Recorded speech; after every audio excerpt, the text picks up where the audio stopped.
Hello there. Over the years, I have acquired some items in my collection that, though they seem unremarkable, have deep meaning to me, and I would like to start with this rather tattered and grubby New Testament. I was given this little Bible many years ago by my mother, who said it was a prized possession of her father, my grandfather, Thomas Watson. This poor little book sure has seen some wear and is sweat damaged and mud stained. This little Bible has very little monetary value and is falling apart. So why did my grandfather, and now myself, hold it in such high regard? The reason that my grandfather held this little Bible in such high regard was because it belonged to his older brother, George Watson, who was in the Canadian Army in World War I and was killed on the 6th of November 1917 at Passchendaele in Flanders, Belgium, during the Third Battle of Ypres, and his body was never found.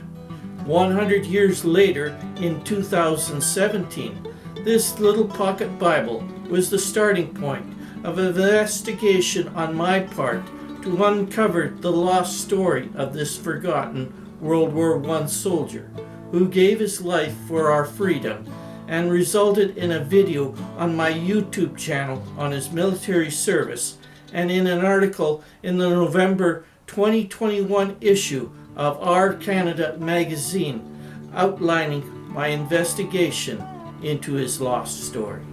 I'm not going to go over my great-uncle George's military service in this video, as it was already covered in a previous video, which you can view on my Robert Fleming's This and That YouTube channel, or by using this link to take you directly to the video. Great-uncle George also has a page on the virtual war memorial maintained by Veterans Affairs Canada at this link, where you will find a PDF copy of the magazine article I mentioned. I'll also provide these two links in the description section of this video down below. During my research on my great-uncle George's military service, I found and purchased online the various cap badges for the CEF battalions he served with, which I framed and have on display in a place of honor with the little Bible by the front door to remind me of this brave relative of over 100 years ago.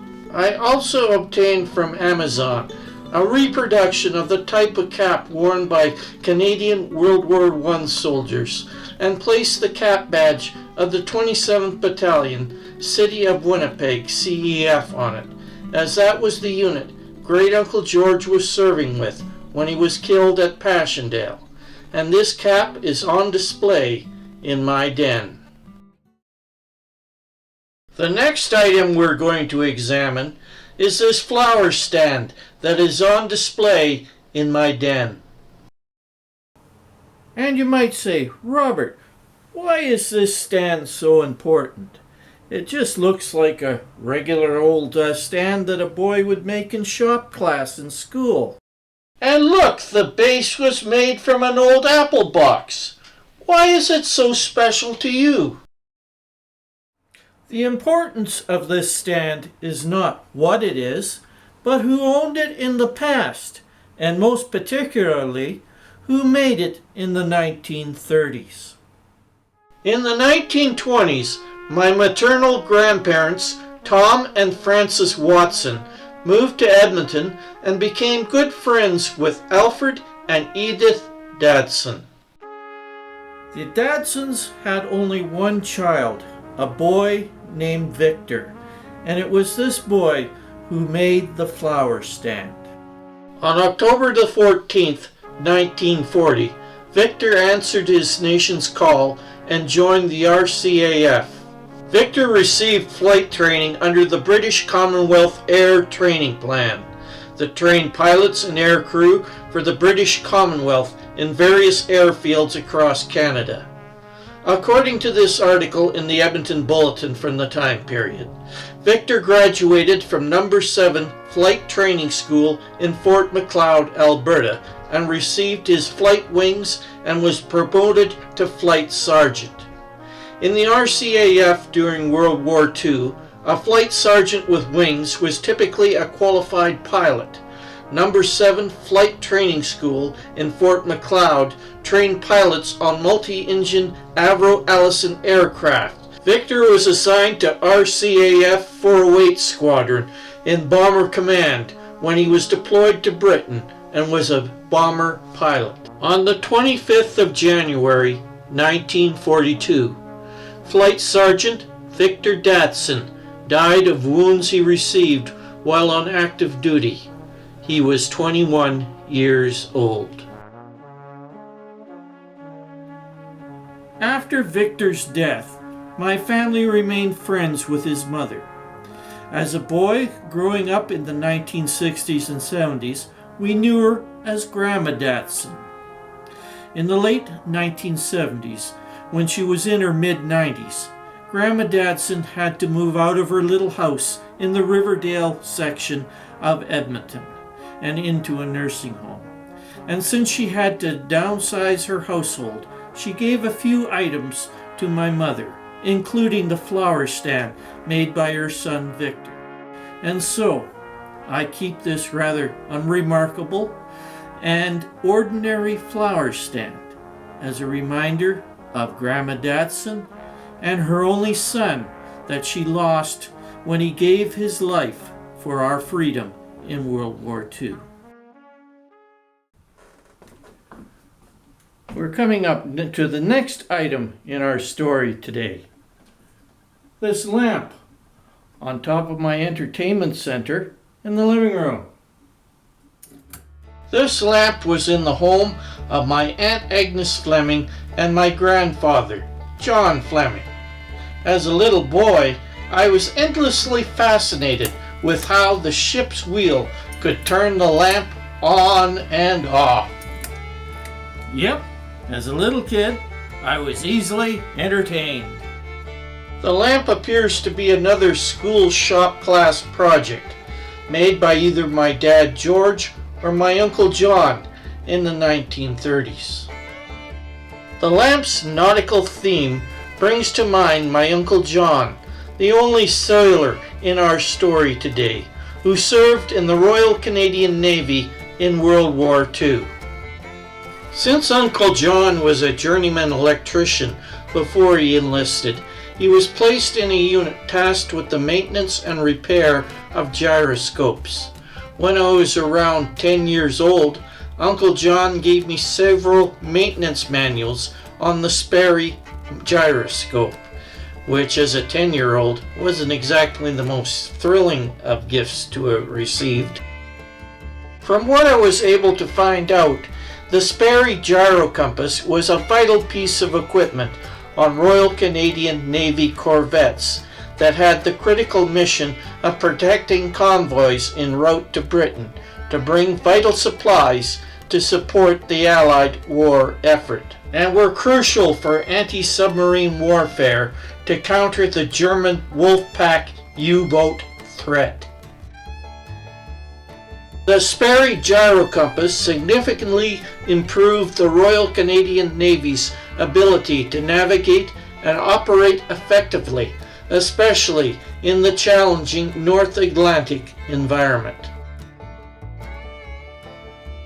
From the manuals, it seems the system consisted of a master gyroscope below decks that fed information into a junction box that controlled repeaters for steering, the course reporter, and port and starboard bearing repeaters. In addition to the gyroscope manuals, Uncle John also gave me his hat and several of his cap badges.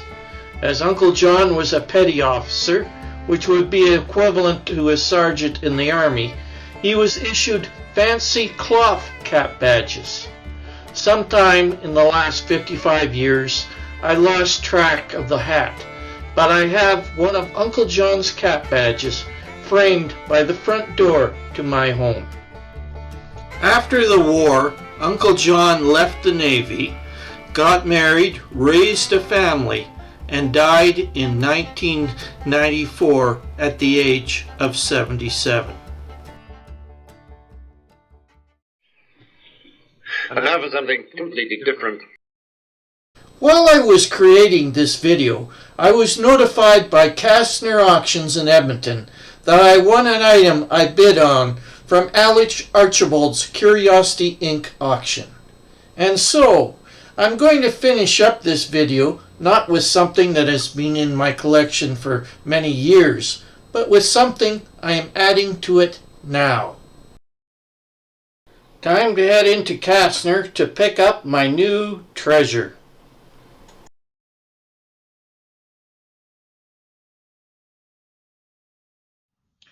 And this is what I bought at the auction. This seemingly insignificant little brass tin that was a gesture of kindness on the behalf of a member of the royal family for those serving in the armed forces in World War I in 1914. In 1914, 17-year-old Princess Mary, the only daughter of King George V and Queen Mary, to support members of the British and Commonwealth Armed Forces, wanted to give the troops a gift at Christmas time. At first she used her own allowance to do this, but when this proved to be insufficient, a charitable committee was set up to raise funds for this enterprise. The contents of the box depended on whether the recipients were smokers or non-smokers. Smokers received a package of tobacco and a second package of 20 cigarettes with Princess Mary's monogram affixed upon them. Non-smokers received a packet of writing paper and envelopes with a pencil enclosed in a replica ammo cartridge and acid tablets that were lemon-flavored sweets.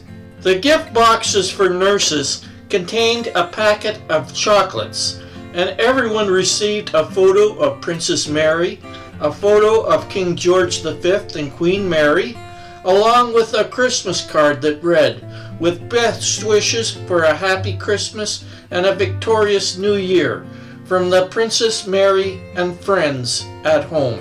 I'm sure the receipt of this little present, with useful items inside, was a comfort to men locked in the horrors of trench warfare in World War I. The distribution of these Christmas boxes to the armed forces continued until 1920, but 1914 was the only year that a brass box was given, as this metal was vital to the war effort and could not be spared for this purpose. From 1915 on, the box was constructed from inferior plated alloys or base metals. And so, my 1914 Christmas box will now take its place in my collection, along with the other items I treasure, as a reminder of a kind lady who wanted to support those who gave so much for our freedom. Well, folks, that concludes this video. Till we meet again, everyone keep safe and well.